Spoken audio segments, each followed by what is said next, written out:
Okay, so let's say you caught a bunch of freshwater fish, especially cold water freshwater fish. So you got a lot of great white fillets that you took off the fish already. I'm going to spare you that part. I'm figuring you know how to fillet a fish. In case you're wondering about something to do with them, I like to use this fish for making fish tacos. Fish tacos are absolutely delicious and one of our personal favorites because we're very kind of meticulous about how we trim. We always trim the fatty, the dark parts of the fish fillets off. Don't really care for that part. And that part really gives it that fishy flavor. It's very oily, and also that is the part that collects like the PCBs and things like that, and maybe contaminants. So that fatty tissue, I just trim that off. So I'm left with the best of the best white meat. And what we're gonna do is we're gonna put these little fillets that I cut into bite-sized portions already made for using in tacos. We're gonna put them into this egg wash. And then we're gonna put them into a mixture of coconut, which I'm going to do right here, tender flaked sweet coconut. And we're going to also use some fresh chopped macadamia nuts. And I'm gonna grind those up in a minute. And then that's gonna go in with this batter right here. And we really like this batter. Let me show you the name of it. And you know, this isn't necessarily an endorsement. It is just what we found that we like and which tastes good. It's got a little bit of flavor to it. This is the New Orleans style fish fry seafood breading mix. Okay, so we're gonna use a little bit of that in with our other ingredients. So let's make our fish kind of like sticks or strips, and we'll get them ready for our fish tacos. Here we go. So actually my mother got me one of these really nice little choppers as a gift one time. This little thing is so cool. Let me show you what we're gonna do here. We'll put some of these macadamia nuts, which are already chopped, but they're not chopped fine enough because we want to use them as like an additional ingredient in the breading that we're gonna make. So we've got that. We're gonna take some coconut here, and although it's shredded, I like to put it in because I like to chop all these things up real fine together. Because, hey, what can it hurt to do that anyway, okay? So we've got some coconut and we've got some macadamia nuts in there. And now we're gonna go ahead and shred up all those ingredients. Look at this thing. Put the top on it. Give it a couple of pulls.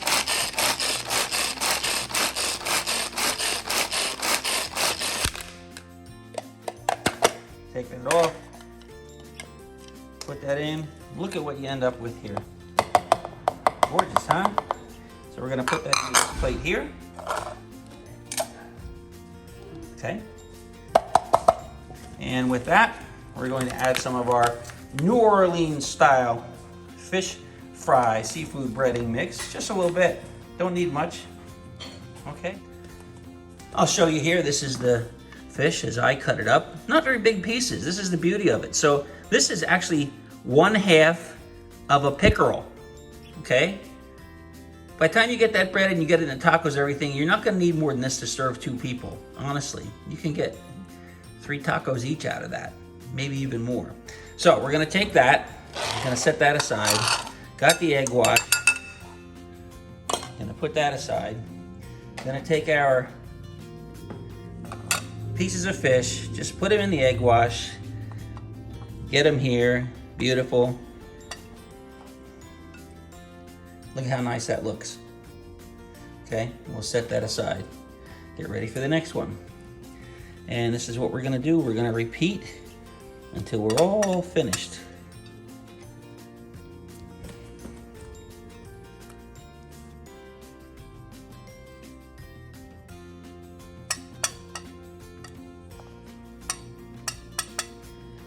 You just can't beat it. I mean, it already looks good before you even put it in your mouth.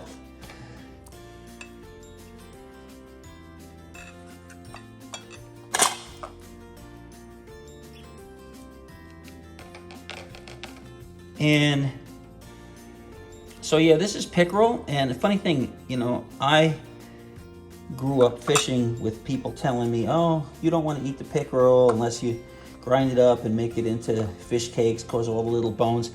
But you know, I had one of the guides up there in the Great Lakes, Lake Ontario, Henderson Harbor, show me exactly how to fillet it. So that you get 2 nice fillets of beautiful white meat out of there, and you leave all the bones behind. So, you know, I enjoy the pickerel. It's really good, cold water, white meat, clean tasting fish. All right, this looks like this is gonna be the last piece. We'll put it in here, make sure it's coated real nice.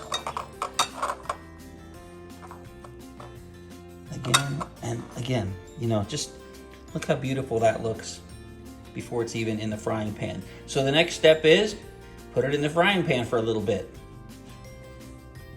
So my wife Kath is gonna fry these up because I always put too much oil in there and make a giant mess out of things. She does it with hardly any oil in what's this called, a scan pan. Yep. Scan pan. So for some things you don't need any oil at all with these pans because they're supposed to be non-stick, but we think it's a good idea to put a little bit in there. So we're gonna take these that we prepared, and that oil gets hot enough, we're gonna go ahead and put them in there, and they're gonna start working. And the oil we used is this oil right here. Not an expensive one, light tasting olive oil by Lidl. We like the Lidl stores. You never know what you're gonna find in there.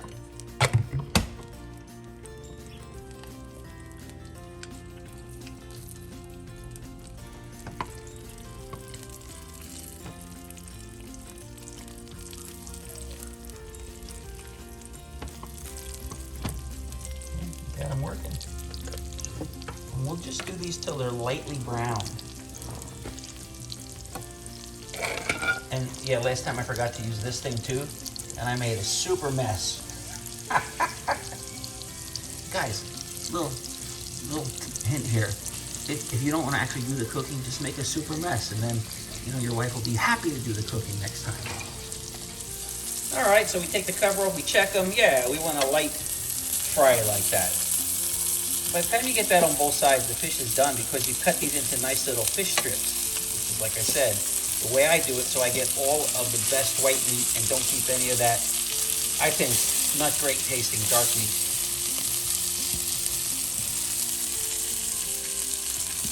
So these are almost ready to go into the fish tacos. Yeah. We've tried a lot of different taco shells with our tacos, but for fish tacos, we like these the best because, see, they're kind of flat in the bottom, so you can lay that fish strip that I made right in there, and then you can pile on whatever you want to pile on top of it. There's plenty of room, and boy, that makes for some good eating. And we're almost ready, almost there. How are they looking? Good, good. Some of the thicker ones I'm just going to put on its side. Just to make sure. Well, you know, you can always do the fork thing. Just see if you can cut it with a fork. Just to get it, Yeah. Okay. Brown. So yeah, when in doubt, what I do is, you know, I just put a fork down on it. Now this is a matter of personal preference. I like to make a sauce here, and I make it out of just real great ingredients. Nothing like Hellmann's mayonnaise. I don't think there's anything better. And for my taste, for this particular sauce, I like the little Frank's Red Hot, the original. It's good stuff. Let me show you how I do this. Pretty easy. Put a little bit of mayonnaise in there. That should do it. Put a little bit of Frank's in here. Shake up the bowl a little bit.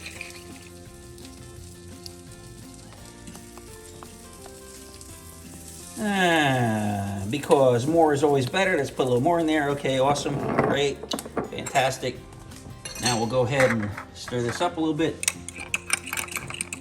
Oh, I almost forgot the key ingredient. Kat, can you hand me the lemon juice, please, while I stir this? Lemon juice, when you put it in here, really, it makes the final flavor fantastic. Okay, so we're gonna put a little lemon juice in there. Yeah. And at first it'll look like it's curdling your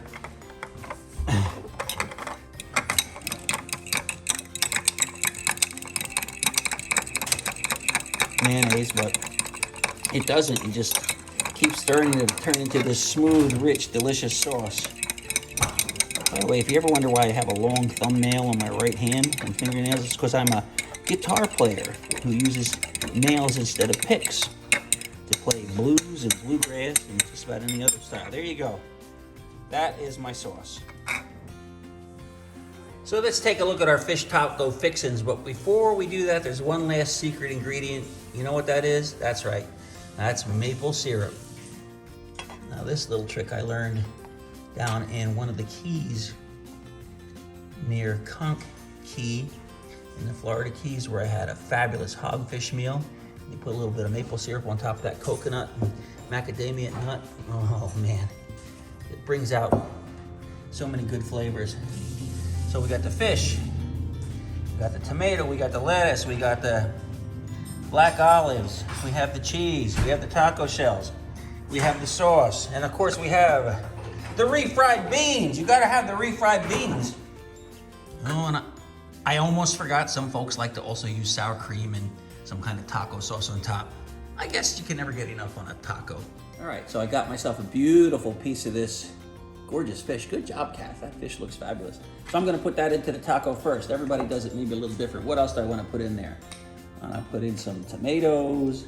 I wanna put in a little refried beans because I like that.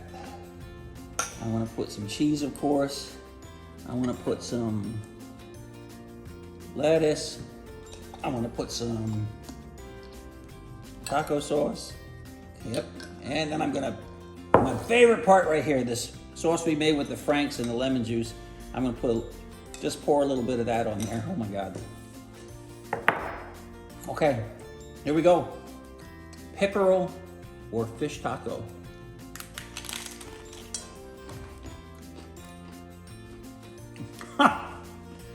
Oh man, that's fabulous. For anybody that ever says, oh, I don't know about fish, I don't like the way it tastes, and blah, blah, blah, do it like we said here. Trim off all that dark meat. You don't want that unless you really like it. That's your thing. Make it into fish tacos, bite size. One fish goes a long way. It's a fabulous meal. And life is good.